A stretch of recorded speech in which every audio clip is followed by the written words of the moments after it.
अम्मा बाद फ़अऊज़ु बिल्लाहि मिनश शैतानिर रजीम। बिस्मिल्लाहिर रहमानिर रहीम।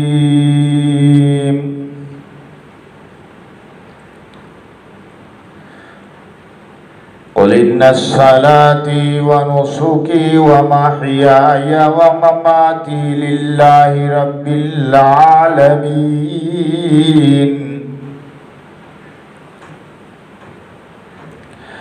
बिस्मिल्लाहिर रहमानिर रहीम। फ़सल्लि लिरब्बिका वन्हर।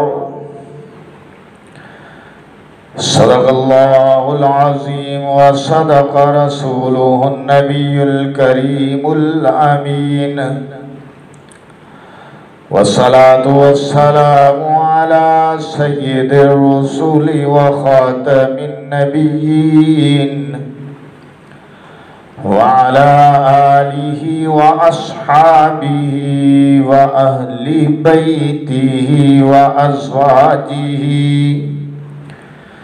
व ज़ुर्रिय्यतिही अजमईन।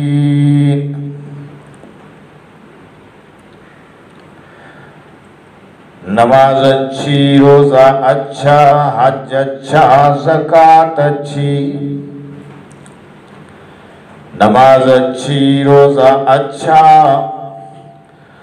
हज अच्छा, ज़कात अच्छी, मगर मैं बावजूद इन सब के मुसलमान हो नहीं सकता। न जब तक कट मरूं मैं ख्वाजा यसरब की इज्जत पर। खुदा शाहिद है कि मेरा कामिल ईमान हो नहीं सकता। या रब्बी सल्लि व सल्लिम दाइमन अबदन अला हबीबिका खैरिल खल्क़ि कुल्लिहिम व हुवल हबीबुल्लज़ी तुरजा शिफ़ाअतुहु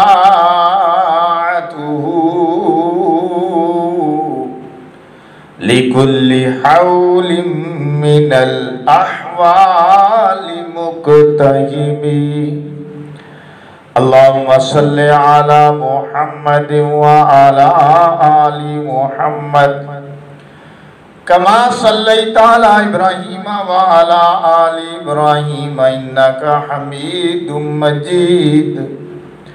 अल्लाहुम्मा बारिक अला मुहम्मद व अला आलि मुहम्मद कमा बारकता अला इब्राहीम व अला आलि इब्राहीम इन्नका हमीदुम मजीद।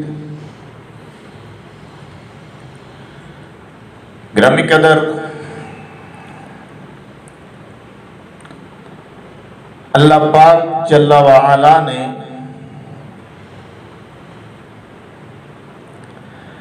कुरान मजीद फुरकान हमीद के अंदर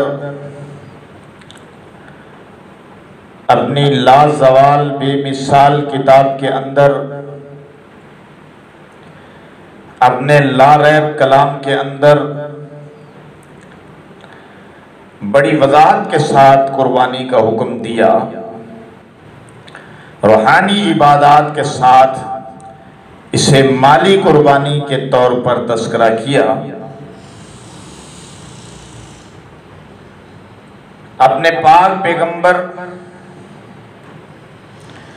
इमामुल अंबिया सैयदुल अंबिया वराउल वरा मुहम्मदुर रसूलुल्लाह सल्लल्लाहु अलैहि व आलिहि वसल्लम को और आपकी उम्मत को इसका हुक्म दिया। सुन्नत इब्राहीमी करार दिया और जिस वाक़या के बाद बहीमतुल अनआम जानवरों की कुर्बानी तय हुई उसका जिक्र भी बड़ी शरह व बसत के साथ अल्लाह ने कुरान में किया।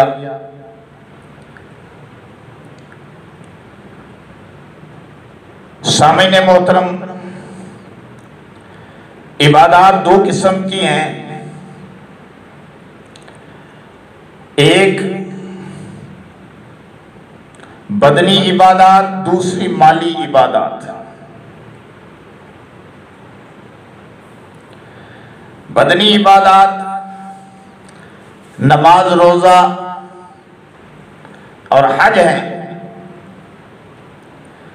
और माली इबादत ज़कात और कुर्बानी।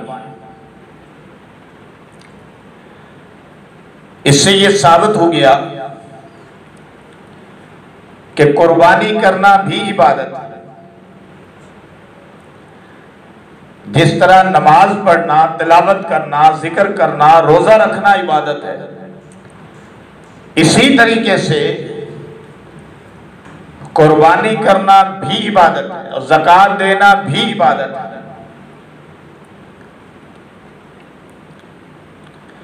इसलिए जो आयत करीमा मैंने आप हज़रात के सामने तिलावत की, पहले नंबर पर पैगंबर अलैहिस्सलातु वस्सलाम को अल्लाह ने खिताब किया, कुल इन्ना सलाती, आप कह दीजिए, आप फरमाइए, आप कहिए ना कि मेरी नमाज व नुसुकी, और मेरी कुर्बानी, व महयाया, और मेरी जिंदगी, व ममाती, और मेरी मौत, मेरी हयात और मेरी ममात किसके लिए है? अल्लाह के लिए। लिल्लाहि रब्बिल आलमीन। अगर बनज़रे अमीक इस आयत के तहत जायजा लें और इस आयत की गहराई में जाएं तो पता ये चलता है कि नमाज भी इबादत है और अल्लाह की खुशनुदी और तकर्रुब का जरिया है। कुर्बानी भी इबादत है, अल्लाह की खुशनुदी और तकर्रुब का जरिया है। और जिंदगी को अल्लाह के नाम लगा देना, अल्लाह के रास्ते में उसे खपा देना, हत्ता के जामे शहादत तक नोश कर जाना, ये भी इबादत है और अल्लाह के तकर्रुब का जरिया है। और फिर मुसलमान का इस दारे फानी से कूच करना और मौत के निजाम से दो चार होना, यानी मरना,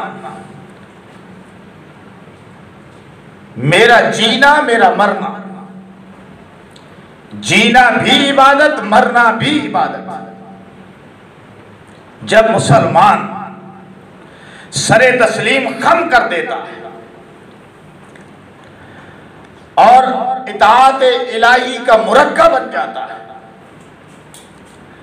और अल्लाह की इताअत में अपने जज्बात ख्वाहिशात को तर्क कर देता है और मन चाहिए जिंदगी को छोड़ देता है और रब चाहिए जिंदगी को इख्तियार कर लेता है, तो फिर जो है ये सब चीजें इबादत बन जाती हैं। फिर नमाज भी इबादत, कुर्बानी भी इबादत, और जीना भी इबादत और मरना भी इबादत, फिर सब ये इबादत बन जाती है। और हकीकत भी यही है कि हम अल्लाह ही के बंदे हैं, हम अल्लाह ही के बंदे हैं। अल्लाह ही ने हमें दुनिया में थोड़े वक्त के लिए भेजा है, अल्लाह ही की अता करदा जिंदगी है, अल्लाह ही के निज़ामुल औकात में तय करदा मौत है कि जितना वो चाहेगा हम इस रूए जमीन पर चलेंगे फिरेंगे, इससे मुस्तफीद होंगे, और जब चाहेगा हमें अपने पास बुला लेगा। तो हकीकत ये है कि एक मुसलमान बंदा जो है उसकी नमाज और कुर्बानी और उसका जीना और मरना सब अल्लाह के लिए है और होना भी चाहिए। एक बात, और दूसरी बात ये कि देखें, ये साबित हो गया इस आयत से कि कुर्बानी जो है वो भी नमाज ही की तरह इबादत है और इंसान को अल्लाह का तकर्रुब अता करती है। कुर्बानी का मकसद भी तकर्रुब इलल्लाह, नमाज का मकसद भी तकर्रुब इलल्लाह, दोनों का मकसद तकर्रुब इलल्लाह है। इससे आगे बढ़ूं तो जिक्र भी तकर्रुब इलल्लाह, हज भी तकर्रुब इलल्लाह, ज़कात भी तकर्रुब इलल्लाह, जिहाद फी सबीलिल्लाह भी तकर्रुब इलल्लाह का जरिया है। तो ग्रामी कदर सामीन कराम, इस बात पे हमें गौर करना चाहिए और देखना चाहिए कि हम दुनिया के अंदर किस मकसद के लिए आए। हमारी सारी जिंदगी जो है वो अल्लाह की ताबेदारी फर्मा बरदारी में गुजर जाए, इससे बेहतर और क्या हो सकता है। फिर देखिए इस आयत के अंदर इन्ना सलाती व नुसुकी, पहले नमाज का हुक्म, फिर कुर्बानी का हुक्म। अर्ज में ये कर रहा था कि अल्लाह ताला ने दो आयतों में कुर्बानी का हुक्म दिया और दोनों आयतों के अंदर कुर्बानी के लिए मुख्तलिफ लफ्ज इस्तेमाल किए। एक के अंदर नुसुक का लफ्ज इस्तेमाल किया और दूसरी आयत के अंदर लफ्ज नहर का इस्तेमाल किया। मनसका का लफ्ज भी इस्तेमाल हुआ कुरान मजीद के अंदर। कुर्बानी के लिए कुर्बानी का लफ्ज भी इस्तेमाल हुआ, कुर्बानन, कुर्बानी का लफ्ज भी इस्तेमाल हुआ और उसे भी तकर्रब इलल्लाह का जरिया बताया। अब आइए इन दो आयतों को देखते हैं। कुल इन्ना सलाती व नुसुकी व महयाया व ममाती लिल्लाहि रब्बिल आलमीन, आप फरमा दीजिए कि मेरी नमाज, मेरी कुर्बानी, मेरा जीना, मेरा मरना अल्लाह ही के लिए है जो तमाम जहानों का परवरदिगार है। और दूसरी आयत में फरमाया इन्ना आतोइना कल कौसर, ऐ पैगंबर हमने आपको खैर कसीर अता किया है। फसल्ली लिरब्बिका वनहर, बस आप अपने रब की नमाज पढ़िए और कुर्बानी कीजिए। नमाज का पहले जिक्र, कुर्बानी का बाद में जिक्र। पता चला कि दीन इस्लाम में नमाज पहले नंबर पर है। कलमा पढ़ लेने के बाद सबसे पहला फरीजा जो एक मुसलमान को अपनी तरफ मुतवज्जा करता है वो नमाज है। इसलिए मेरे और आपके नबी सल्लल्लाहु अलैहि वसल्लम ने अस्सलातु इमादुद्दीन इरशाद फरमाया कि नमाज दीन का सुतून है। तो पहला फरीजा जो मुतवज्जा कर रहा है वो नमाज है, एक बात। और दूसरी बात ये कि रसूलुल्लाह सल्लल्लाहु अलैहि वसल्लम की जो तरतीब थी ईद उल अज़हा के दिन, कुर्बानी के दिन, अल्लाह के हुक्म के मुताबिक जो तरतीब थी वो ये थी कि पहले नमाज पढ़ते थे फिर कुर्बानी करते थे।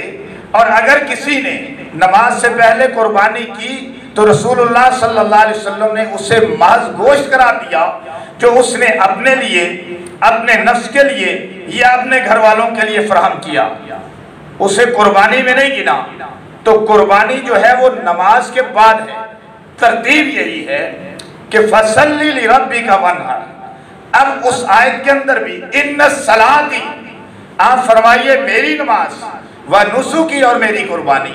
और यहाँ फरमाया फसल्ली, बस आप नमाज पढ़िए, वनहर कुर्बानी कीजिए। रसूलुल्लाह सल्लल्लाहु अलैहि वसल्लम का आम तरीका भी यही था कि आप अलैहिस्सलातु वस्सलाम कुर्बानी के दिन यानी ईद उल अज़हा के दिन सहाबा किराम को लेकर, मुसलमानों को लेकर बड़े मैदान में निकलते, ईदगाह की तरफ गोया जाते, ईद की नमाज अदा होती और ईद की नमाज अदा करने के बाद आप घर तशरीफ लाते। जब आप घर आ जाते तो आपके सामने दो मेंढे पेश किए जाते, बड़े सींगों वाले, खूब मोटे ताजे पले हुए, चित कबरे कि जिनके मुतल्लक ये बताया गया, हदीस शरीफ में आता है कि उनके पेट भी सियाह और उनकी आंखें भी सियाह, यानी इस तरह का चितकबरा मेंढा जिसे कहा गया। तो रसूलुल्लाह सल्लल्लाहु अलैहि वसल्लम ने 2 कुर्बानियां की और अपने हाथ से कुर्बानी की। पता चला कि अपने हाथ से कुर्बानी करना सुन्नत है।